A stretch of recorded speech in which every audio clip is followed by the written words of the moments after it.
Bonjour à tous, bonjour à toutes, vous êtes bien sur Sabiopod, un podcast qui discute et traite de science-fiction et de fantastique sur tous les supports possibles et inimaginables auxquels l'espèce humaine a pu penser jusqu'à présent. Aujourd'hui, on va continuer d'explorer la série True Blood.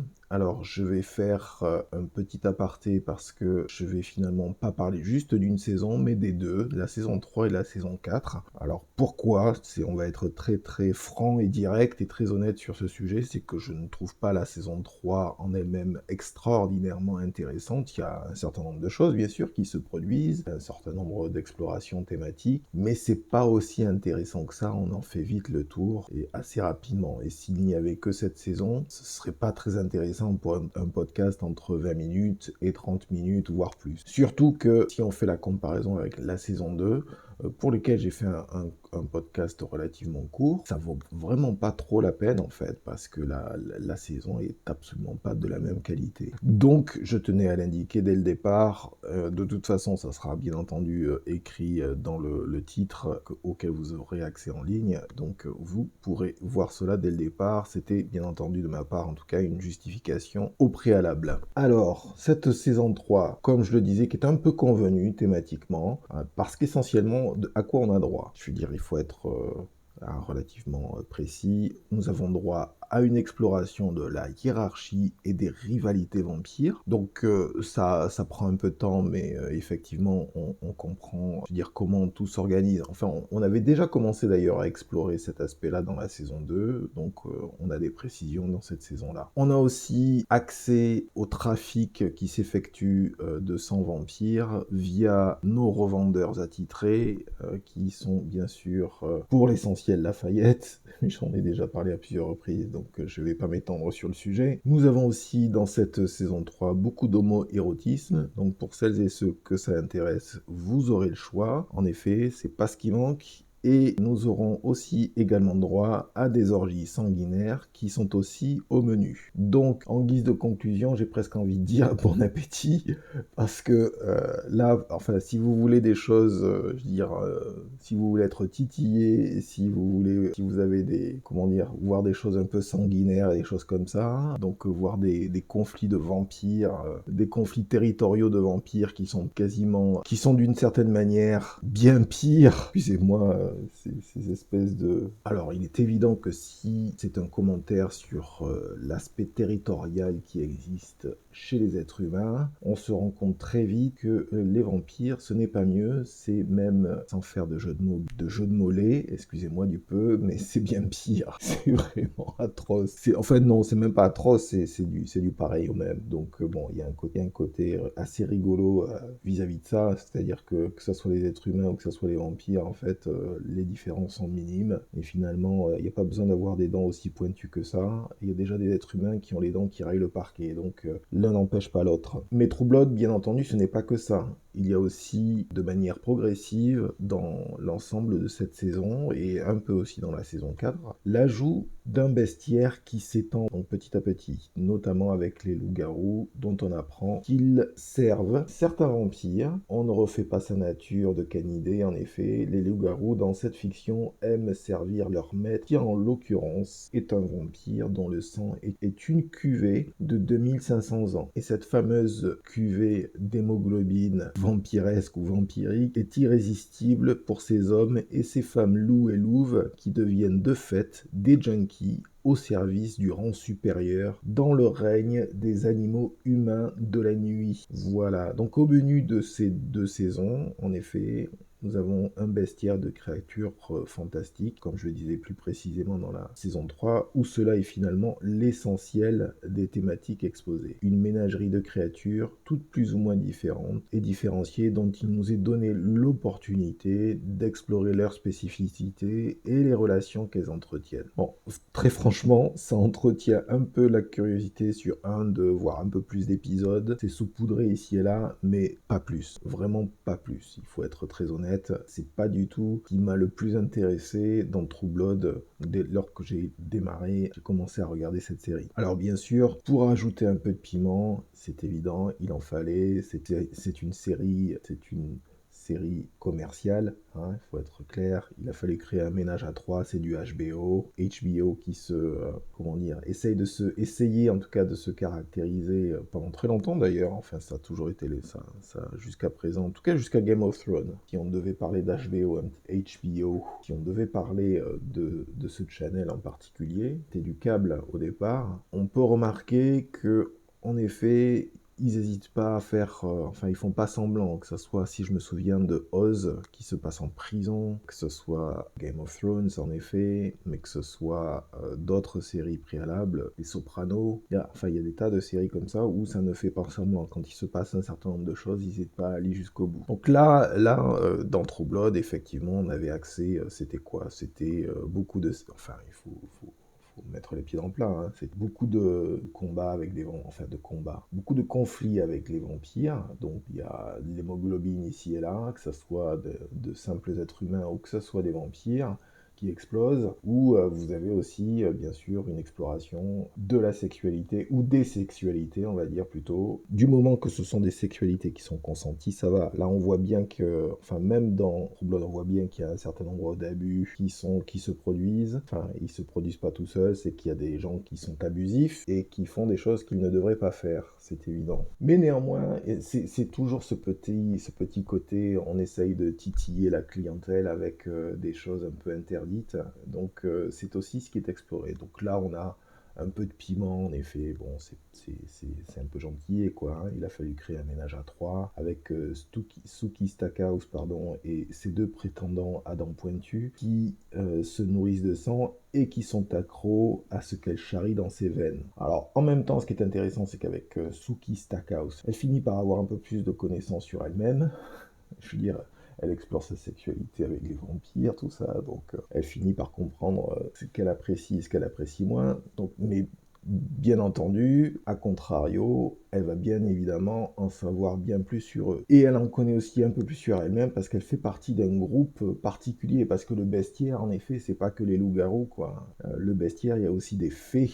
Elle fait partie d'un groupe particulier qui sont les fées, puisque, bon, dès le départ, dès la première saison, elle a des pouvoirs multiples qui sont plutôt inattendus et qui, pour certains d'entre eux, sont, il est vrai, expliqués dès le départ, hein, le fait que on découvre assez rapidement qu'elle est en mesure d'écouter les pensées des gens qui l'entourent et qu'elle doit d'ailleurs se concentrer pour faire le silence dans sa tête vis-à-vis de toutes celles et ceux qui se trouvent autour d'elle. Effectivement, ne doit pas être une mince affaire si quelques personnes que ce soit dans le monde avaient ce type de potentiel. Mais ce n'est pas le seul pouvoir, puisque d'autres vont se manifester progressivement. Et bon, c'est bien entendu dans une série fantastique de ce type, un des arguments qui permet de susciter en effet la curiosité chez le spectateur pendant un certain nombre d'épisodes, voire de saisons.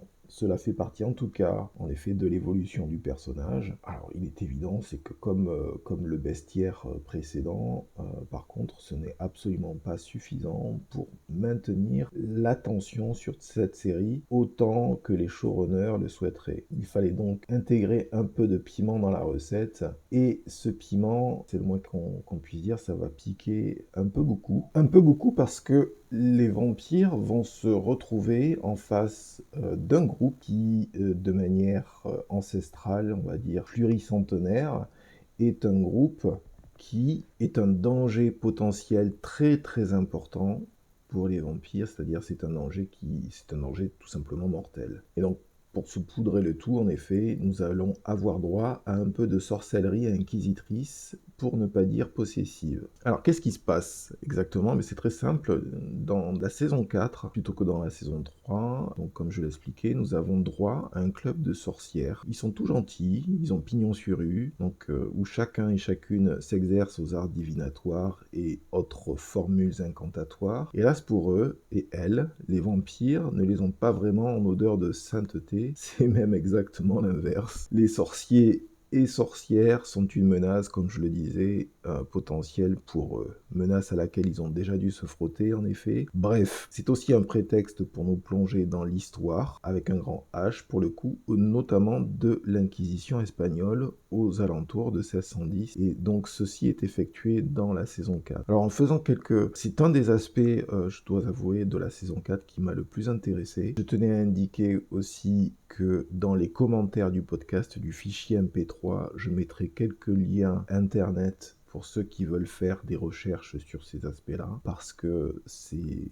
juste, pour être vraiment tout à fait clair, absolument effroyable de voir ce qui a été fait pendant 500 ans, entre l'an 1400 ou 1500 et quelques et l'an 1800 et quelques. C'est juste effroyable ce qui a été fait. Alors soyons très clairs, hein, l'Inquisition espagnole, c'est pas la seule Inquisition, on en a eu au moins 2 en France. Ok, l'Inquisition, ça n'a pas fait semblant non plus. Mais je tenais à indiquer là, il s'agit en fait de la référence dans True Blood de l'Inquisition espagnole et de certains faits historiques qui se sont passés et qui sont référencés dans la saison 4, qui se sont produits en 1610. Donc c'était important, en tout cas, de faire quelques recherches, en tout cas pour moi, sur ces aspects-là, pour mieux comprendre de quoi il s'agissait et de quelle manière, en effet, la série se permettait d'évoquer ces éléments historiques. Sachant que je tenais à parler d'un auteur français qui est un contemporain du XVIIIe siècle, un auteur bien connu puisqu'il s'agit de Montesquieu, qui dans les lettres persanes se permet une ou deux saillies bien senties concernant l'Inquisition espagnole, qui n'a eu de cesse de perdurer bien après le début de la Renaissance en Italie. Ça aussi, c'était important de le souligner. 1725, le propriétaire du château de la Brède, qui se trouve pas trop loin de chez moi, écrit à ce propos: les Espagnols qu'on ne brûle pas paraissent si attachés à l'Inquisition qu'il y aurait de la mauvaise humeur à leur ôter. C'est intéressant parce qu'il y a tout ce côté dictatorial, tout ce côté la foi prend le pas, je suis pas en train de dire que l'Espagne, comme je l'ai bien indiqué, la France s'est engouffrée là-dedans aussi assez rapidement, avec beaucoup d'appétit, hélas. Mais c'était important de le rappeler, en tout cas dans le cadre de cette série et dans le cadre de cette saison, c'est que il y a un appétit de contrôle, encore une fois, de pouvoir sur autrui, etc., de pouvoir sur les corps, qui était dans les dispositifs étatiques des époques et dans les dispositifs religieux. Et puis quand Montesquieu se permet dans les lettres persanes de faire ce genre de commentaires, il ne parle pas que de l'Espagne, hein, bien sûr, il parle aussi de ce qui se passe en France, c'est évident. Et petit rappel pour ceux et celles qui ne le savent pas, Montesquieu est un penseur, écrivain politique qui a formalisé la séparation des pouvoirs dans un traité qui s'appelle l'Esprit des lois en 1748. Voilà, cet aparté étant fait, on va continuer sur les aspects historiques qui se sont produits à cette époque et qui m'ont semblé absolument qui sont absolument fascinants, effroyables aussi, il faut être très clair, dès lors qu'on commence à voir un peu de quoi il s'agit, c'est juste complètement fou, parce que True Blood utilise en effet de véritables faits historiques pour parler de sorcellerie, puisque en 1610, l'Inquisition espagnole brûle pour la dernière fois des supposées sorcières dans le grand auto-da-fé de Logroño. Alors au passage, juste pour expliquer la dimension de ces actes-là, parce que ça met de suite les choses en perspective, il a été recensé environ 110 000 procès pour crimes de sorcellerie en Europe entière. D'accord ? Et ce, durant 5 siècles. Entre 50 000 à 100 000 victimes ont été conduites au bûcher. 80% de ces victimes sont des femmes, environ. Hein, on n'est pas à une personne près, on sait pas, on a des ordres de grandeur. Ce sont des chiffres néanmoins qui permettent de mieux envisager le phénomène et de voir l'importance en fait qui lui a été apportée pendant 5 siècles quand même. Donc cet aparté statistique hélas ayant été fait, la manière dont cela est montré dans True Blood est particulièrement notable, puisque c'est par l'intermédiaire d'une supposée sorcière au présent que l'on fera la connaissance d'une sorcière de ce pan sombre de l'histoire espagnole. On se retrouve d'ailleurs ici à nouveau dans l'exploration de la notion de possession, où une spécialiste des arts incantatoires se laisse posséder le corps et l'esprit pour accéder à des pouvoirs qui lui échappaient jusqu'à présent. Bien sûr, True Blood n'explore ici que le phénomène de la sorcellerie et de la possession aussi, bien sûr, mais les faits à l'origine de cet auto-da-fé sont tout aussi étranges. C'est ça qui est peut-être le plus fou, c'est que les faits à l'origine de ce dont parle True Blood sont peut-être aussi dingues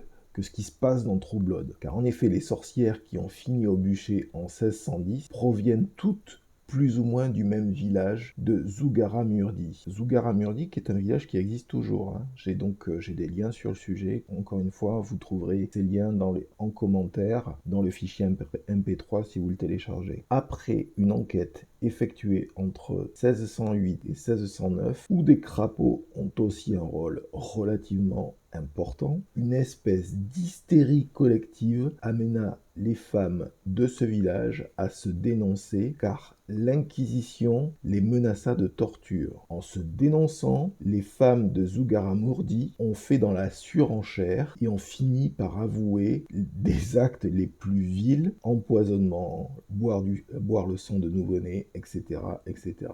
Et je vous en passe. Affaire qui finit en bûcher, comme par hasard, mais qui ne s'arrête pas là, puisque l'hystérie collective s'étend dans cette région, et il faut préciser que des femmes sont lapidées après dénonciation volontaire ou non. Donc, comme je me répète pour une troisième fois, je vais laisser des liens concernant cette histoire parce que c'est suffisamment dingue pour que l'on puisse se rendre compte par soi-même de ce qui a pu se produire. J'ai hélas envie de rajouter qu'il y a finalement toujours quelqu'un ou quelqu'une qui ne correspond pas au credo de la majorité et il faut toujours les ostraciser, à minima, ou les exécuter de manière spectaculaire à maxima. L'être humain, par moment, clairement une créature sans circuit intégré, pour l'instant, entre guillemets, pour ne pas dire circuit d'intégration. Alors excusez-moi, mais non, en fait, c'est plutôt mal dit. L'être humain est une créature avec un circuit d'exclusion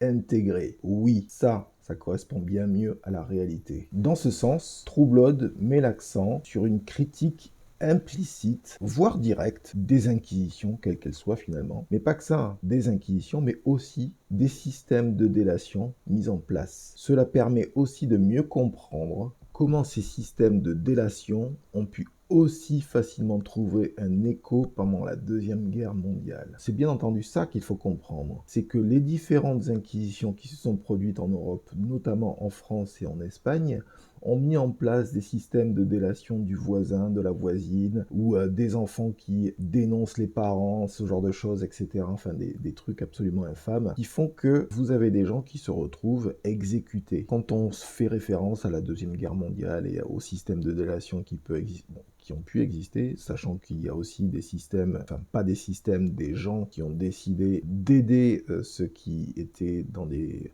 postures de victimes possibles ou potentielles. Donc il faut bien se rendre compte qu'il y a des choses de part et d'autre qui se passent. Enfin là, on ne sait pas s'il y a des gens qui ont pu être aidés ou pas pendant ces inquisitions-là. Pas certain, mais j'ai pas de détails sur le sujet, ou en tout cas, j'ai pas lu les livres qui correspondent à ce genre de choses, donc je peux pas en parler. Mais on peut quand même faire le parallèle, c'est-à-dire que c'est quelque chose qui a été inculqué dans les esprits sur des centaines d'années. La délation, c'est pas quelque chose qui a juste 70, 80 ou 90 piges. Non, non, non, non, non. C'est sur des centaines d'années que nos systèmes judéo-chrétiens avec des systèmes politiques centralisés ont essayé de mettre en place des systèmes de surveillance, tiens, au passage, hein, pensez aux systèmes de surveillance informatisés et via les téléphones qui sont les nôtres, ok, pour récupérer un certain nombre de données sur des individus et dire un tel est comme ci, un tel est comme ça,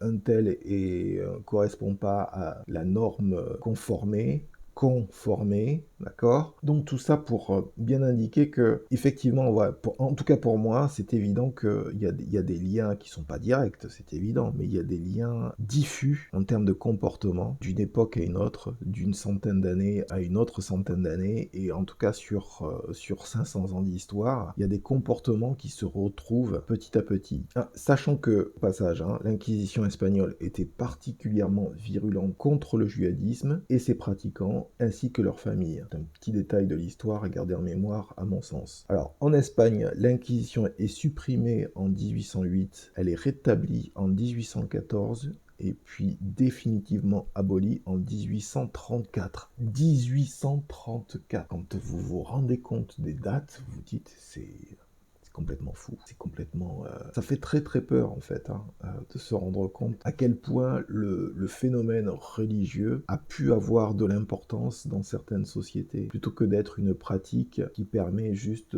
d'encapsuler la spiritualité de différents groupes sans qu'il y ait besoin d'en faire un conflit avec d'autres. C'est un avis purement personnel, bien sûr. Alors, nous avons également droit à l'exploration de la sorcellerie côté Amérique du Sud cette fois-ci, avec un aperçu des pratiques et coutumes qui l'accompagnent, sachant que dans True Blood en tout cas, il apparaît nécessaire de toujours effectuer un sacrifice pour obtenir le résultat escompté, le résultat que l'on souhaite. La sorcellerie, où qu'on se trouve, où que l'on se trouve, contient apparemment un dénominateur commun un peu partout, à savoir que cette fameuse sorcellerie, elle est transactionnelle, que le prix demandé soit du sang ou qu'il soit plus solide encore sous forme d'argent, sachant que les espèces sonnantes et trébuchantes ne sont pas toujours suffisantes pour étancher la soif des esprits qui graviteraient en silence autour de nous. Un bruro au masculin et broura au féminin ne sont finalement que des intermédiaires qui font passer des messages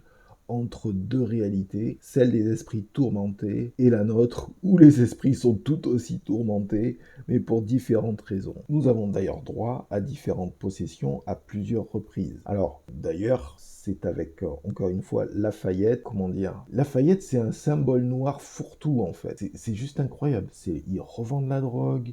J'apprécie le rôle, ne m'en veuillez pas, mais quand je décortique les choses un petit peu, je peux pas m'empêcher de voir qu'on a tout mis sur lui, quoi. Il revend de la drogue, il a accès aux esprits, il a un certain pouvoir aussi de perception de ce qui se passe autour de lui. C'est un bon cuisinier, il y a sa sexualité aussi qui rentre en jeu. Donc tout est concentré sur ce personnage en particulier. Et sa cousine aussi, mais d'une autre manière. Et notre cher cuisinier, revendeur de sang vampire millénaire, donc comme je le disais, s'avère être également connecté au monde de l'au-delà. Que bien sûr, il y a une chose qu'on ne peut pas oublier, il n'y a pas nécessairement besoin d'aller en Espagne pour ça, et explorer l'Inquisition espagnole, c'est que les fantômes d'histoires tragiques existent bel et bien en Louisiane, ne l'oublions pas, malgré l'abolition de l'esclavage. Rien n'empêche, ou plutôt rien n'a empêché un certain nombre d'hétérobontins d'avoir des rapports sexuels avec de jolis cadeaux, ayant tout l'attrait d'une forêt noire appétissante, avec bien sûr la cerise sur le gâteau, l'imprévu non attendu, le bébé qu'il va falloir assumer ou pas. Et dans ce cas-là, ne pas l'assumer, ça veut dire des choses assez tragiques. Avec toutes les stigmates sociales préexistantes il y a un siècle de cela. Ces histoires-là, faut être aussi très clair, bien que tirées d'une fiction livresque et audiovisuelle, ont un poids historique indéniable. Alors, il est évident qu'il ne faut pas crier victoire trop vite. Les néo-nazis qui ont arrêté de se raser le crâne depuis reprennent un peu du poil de la bête. Toujours comprendre comment la bête se tapit dans l'ombre et attend son tour devrait être la priorité de tout citoyen relativement équilibré et sain d'esprit. D'autant plus elle cherche à rebondir sur la première victime qui se présente. Comme la moisissure intellectuelle essaye de gagner des points auprès du conservatisme politique. Et, soyons très clairs, je vais taper sur tout le monde. Et que le prétendu progressisme baisse les bras parce que lui aussi est infecté depuis bien longtemps, depuis bien plus longtemps d'ailleurs qu'il n'ose l'avouer. L'état des lieux est assez pitoyable en matière de maladies politiques de nos jours. Heureusement qu'il y a des séries comme True Blood pour tourner un certain nombre d'imbéciles en bourrique. Et encore, ce n'est pas faire beaucoup de cas de la bourrique en question qui mérite certainement mieux. Néanmoins, cette notion de possession par des esprits de l'au-delà est pour le moins récurrente. Un peu comme si des pensées bien rances et moisies essayaient par tout moyen de rester vivantes et d'être acceptées dans le débat alors qu'elles ne méritent qu'un séjour dans les poubelles de l'histoire. Mais nous avons en effet True Blood pour nous rappeler qu'un certain nombre d'idées malsaines bougent encore et essayent de vivoter ou essayent de se projeter dans une... Enfin, en fait, vous vous mettez à la place de n'importe quel politicien. Je veux dire, quel que soit le camp, quel que soit... il est évident, et ce sont des choses qui sont explorées dans True Blood, donc j'ai absolument pas de problème à en discuter ici. Mais vous prenez n'importe quel politicien, si vous voyez une masse de gens qui pensent tous tous la même chose, qu'est-ce que vous allez faire? Vous allez en fait aller dans leur sens, parce que ça va vous permettre d'être finalement éventuellement représentant de cette masse de gens qui pensent tous plus ou moins la même chose et qui considèrent qu'il y a un certain nombre de choses qui sont pas nettes, vous voyez, même si parfois il faudrait se regarder dans le miroir pour certains un peu plus souvent. Mais c'est un autre sujet, bien sûr. Bref, je suis un peu chargé concernant, en effet, cette série, parce que, finalement, dans cette saison 4, en fait, True Blood n'hésite pas à montrer les maux qui ne cessent de tirailler l'humanité, et ce, depuis des siècles et des siècles, et que ça continue encore aujourd'hui. Alors, dans certains cas et dans certains pays, c'est pas trop prononcé encore, pas trop, mais ça commence, et dans d'autres, ça va beaucoup plus loin. Donc, il faut pas oublier que, et c'est pour ça que je faisais aussi référence à Montesquieu, c'est que les dictateurs en herbe sont toujours en train de se poser aussi en victime du système. Les dictateurs, que ce soit au féminin ou que ce soit au masculin, se posent toujours en victime du système. Et le système, il a intérêt aussi à faire très très attention, à garder un certain nombre de règles pour que ces règles soient toujours applicables à tout un chacun. Alors tant que la République, ça veut dire la res publica, la chose publique, ça veut dire qu'il y a des lois, que les lois sont applicables à tous, en tout cas en France, je ne peux pas parler aux États-Unis, elles sont applicables à tous, et que si un certain nombre de choses ne sont pas effectuées dans les règles, s'il y a des malversations qui sont évidentes et qui se comptent en millions, il est évident qu'il faut revoir les choses. Ça me fait penser d'ailleurs à un des personnages de True Blood, Sarah Newlin, que l'on va revoir d'ailleurs dans des... Je crois que c'est un des aspects que j'ai vraiment apprécié dans True Blood, c'est de voir le prototype de la présentatrice de Fox News qui passe du mouvement extrémiste chrétien à faire des choses de pire en pire, et on la voit dans les saisons dont je parlerai par la suite, on la voit faire des choses qui sont juste complètement dingues, quoi, complètement atroces, et tout ça pour se mettre en avant, hein, puisqu'il y a des gens qui ne peuvent vivre s'ils ne se mettent pas en avant. Et ma foi, je pense que je vais, en tout cas pour aujourd'hui, m'arrêter ici concernant True Blood. J'espère que vous aurez... Alors, je ne cache pas qu'il y a un certain nombre de partis pris de ma part concernant cette série, mais c'est une série que... Alors, peut-être que je déforme un certain nombre de choses qui peuvent s'y produire. Je crois que je suis pourtant relativement observateur de ce qu'essayent de dire les showrunners. Voilà, et je vous dis à très bientôt. J'espère que vous avez eu une bonne écoute de ce podcast, que vous avez passé un moment intéressant en tout cas, et je vous dis à très bientôt sur le canal de Sagiopod. Au revoir.